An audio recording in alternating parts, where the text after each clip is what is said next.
এইমাত্র মোনাজাত হয়ে গেছে, প্রোগ্রাম শেষ করে দিছে। সবাই মোটামুটি যাওয়ার এবং আসা যাওয়ার মিছিলে সবাই আছে। মানে এমন কোনো মানুষ নাই যারা নাকি মানে বিভিন্ন স্লোগান লিখে না নিয়ে আসে। নিজেদের পার্সোনাল ক্ষোভ ঝাড়ার জন্য যতটুকু করার প্রয়োজন ঠিক ততটুকু করছে।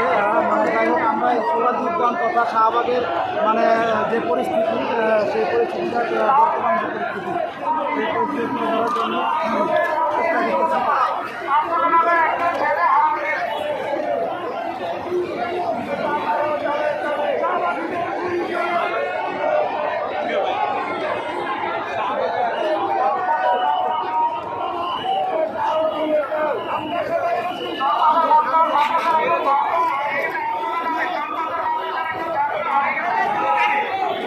এখানে একটি প্লে কার্ড দেখা যাচ্ছে এবং উনি পোশাক পরে ফিলিস্তিনের পতাকা মানে প্লে কার্ড নিয়ে দাঁড়িয়েছেন। এখানে আমাদের মানে যুবক যুবতীদের আইডল ডক্টর মিজানুর রহমান আজহারি এবং শাহেখ আহমদুল্লাহ উনি আসলে মোটামুটি সবাই সেলিব্রিটি করে ইসলামিক জার্নালিস্ট ব্যবসায়িক সারা বাংলাদেশ যারা আছে সবাই এই মাস আজকে যে 12 তারিখের আপনার 12ই এপ্রিলের যে ঘোষণা, মানে যেটা মুসলিমদের পক্ষে যে মিছিল করার জন্য যে ঘোষণা সবাই দিয়েছিল, যার কারণে আজকে সবাই সমাবেত হয়েছে। সারা বাংলাদেশ থেকে মোটামুটি মানে আসা সম্ভব হয়েছে, বাস যোগে, ট্রেন যোগে বা পার্সোনাল মানে গাড়িতে যেভাবেই হোক